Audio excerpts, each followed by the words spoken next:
किसी कॉलेज के लड़के ने लिखकर भेजा था, कृपया गुरुजी से पूछकर बताएं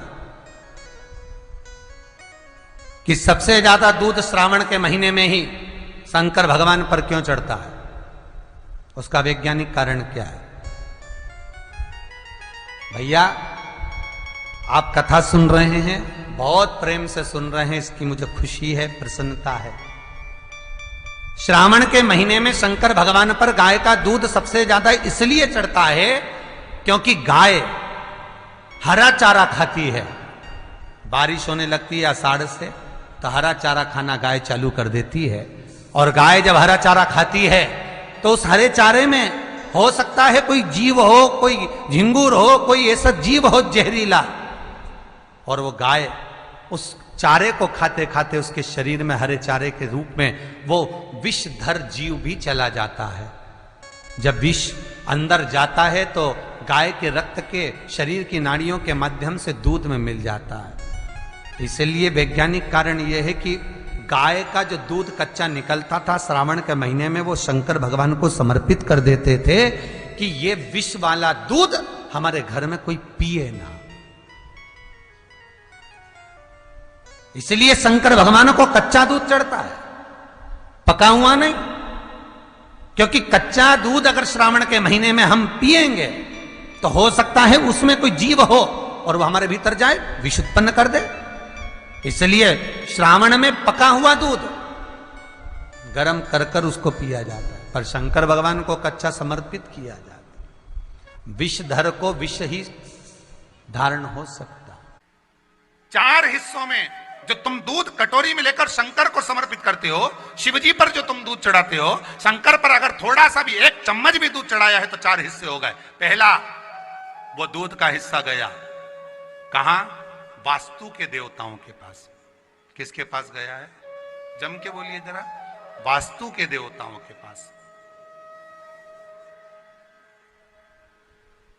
जो दूध से स्वीकृत रहते। हिंदू धर्म में आज भी नियम है, जब वास्तु पूजन होती है तो गैस पर रखकर दूध को उफाना जाता है, तपाया जाता है, दूध गिरता है तो उससे मालूम पड़ता है कि वास्तु का देवता कितना प्रसन्न हुआ है। एक भाग गया वास्तु देव के पास, शंकर ही वास्तु के देवता हैं। दूसरा भाग गया, जैसे ही हम दूध चढ़ाते हैं वो दूध जलाधारी पर गिरता है। बोलो सही है कि गलत? जैसे ये जलाधारी है, ये शिवलिंग है, शिवलिंग पर अगर आपने दूध चढ़ाया तो ये गोल जो जलाधारी है इस पर जाएगा कि नहीं जाएगा? तो ये जलाधारी कौन है? माता पार्वती। जब ये दूध गिरा जलाधारी पर गया तो जलाधारी पार्वती है। पार्वती किन की पुत्री है? मैनावती की। मैनावती किसकी पुत्री है? पितरों की।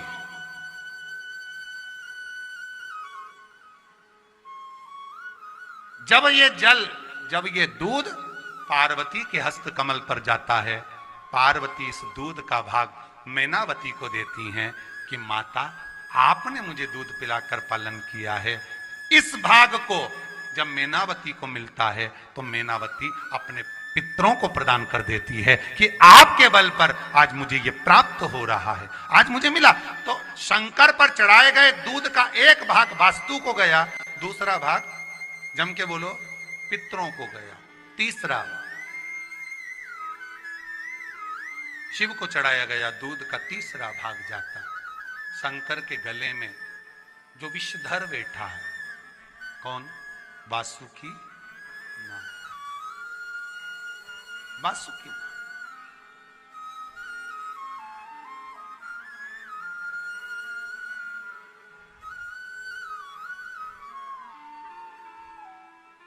सांप को दूध क्यों पिलाया जाता है? उत्तर दे कोई जिसको ज्ञात हो। सर्प को दूध क्यों पिलाया जाता है? किस लिए पिलाते हैं? उसका एक कारण होता है, सर्प जिस दूध को पीता है उससे उसका विष बढ़ता है।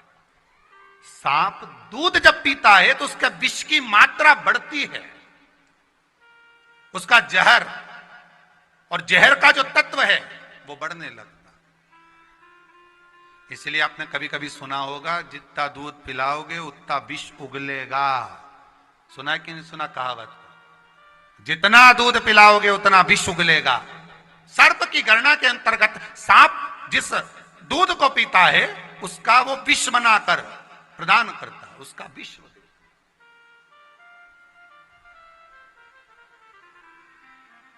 तीसरा भाग सर्प को जा रहा है जो शिव जी के गले में। अब आप लोग कहेंगे कि महाराज, जिस समय पर मंदिर में हम अभिषेक करते हैं, दूध चढ़ाते हैं, उस समय पर सर्प को हटा दिया जाता है। बोलो, हटाते कि नहीं हटाते?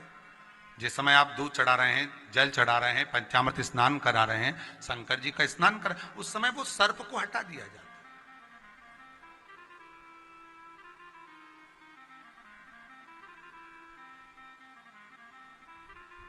सर्प को हटा देते हैं। जब सर्प वहां रहता ही नहीं है तो तीसरा भाग फिर सर्प को कैसे प्राप्त हो गया? शंकर जी पे चढ़ाए हुए दूध का तीसरा भाग सर्प को कैसे मिला? शिव महापुराण की कथा कहती है, तीसरा भाग जो कंठ पर भगवान के विष विराजमान है, उस विष से दूध का स्पर्श होता है। प्रत्येक शिवलिंग के अंदर, प्रत्येक शिवलिंग के अंदर, सारे ब्रह्मांड में जितने शिवलिंग हैं, प्रत्येक शिवलिंग के अंदर वासुकी नाग का चौथे नंबर का भाई कर्कोटक उसके अंदर विराजमान है। प्रत्येक शिवलिंग के अंदर। जब हमने दूध चढ़ाया, तीसरा भाग किसके पास गया? बोलते जाओ, पहला किसके पास गया है? सबसे पहला किसके? दूसरे नंबर का, जम के बोलो, पितरों का। तीसरा सर्पदेव के पास है, नागों के पास। और दूध चढ़ाने का चौथा भाग कहां जा रहा है? तो ध्यान दीजिएगा, इस मनुष्य की देह को पाने के बाद हमारी सामर्थ्यता नहीं है कि हम 33 कोटि देवता को अलग अलग स्नान करा सकें, 33 कोटि देवता को अलग अलग दूध चढ़ा सकें, 33 कोटि देवता को अलग अलग चावल चढ़ा सकें, 33 कोटि देवता को अलग अलग हम चंदन चढ़ा सकें। यह हमारी सामर्थ्यता नहीं। तो क्या करा? दूध शंकर जी पे चढ़ाया। जब वो बहकर नीचे जा रहा है, जहां से निकलकर दूध उत्तर की ओर जा रहा है, उस स्थान पर जहां दूध जमीन पर गिरा, गिरते से जितनी दूर तक गया, वहां 33 कोटि देवता विराजमान होते हैं, उनको उसका भाग प्राप्त हो जाता है। उनका भाग उसको मिल गया। लोग कहते हैं कि आप दूसरे से कहते हो कि 1 लोटा जल शंकर भगवान को चढ़ाओ। 1 लोटे जल का चढ़ाने का फल क्या मिश्रा जी आपको मिला है? कभी भूल से, कभी जिंदगी में एक बार सीहोर आना, और सीहोर में जहां हम नमक चौराहे पर रहते थे, छावनी में रहते हैं, वहां पर आकर या पूरे सीहोर के लोगों से पूछना कि मिश्रा जी का लड़का आंख में चश्मा कितना मोटा लगाता था। एक बार जरा पूछना जरूर। और टीवी पर भी आपने पहले के देखे होंगे, राघव चश्मा इतना मोटा लगाते थे, स्कूल वालों ने कहकर लगवाया, भोपाल को दिखाया, सबको दिखाया, चश्मा चढ़ा। जब इस शिव महापुराण में पढ़ा कि शिवरात्रि के दिन चढ़ाया गया शंकर भगवान को शहद लाकर नैनों में लगाएं सुरमे की तरह, और शिवजी को चढ़ाया गया जल का आचमन करें तो चश्मे भी उतर जाते हैं, और आज उसका नजारा हमने खुद देखा।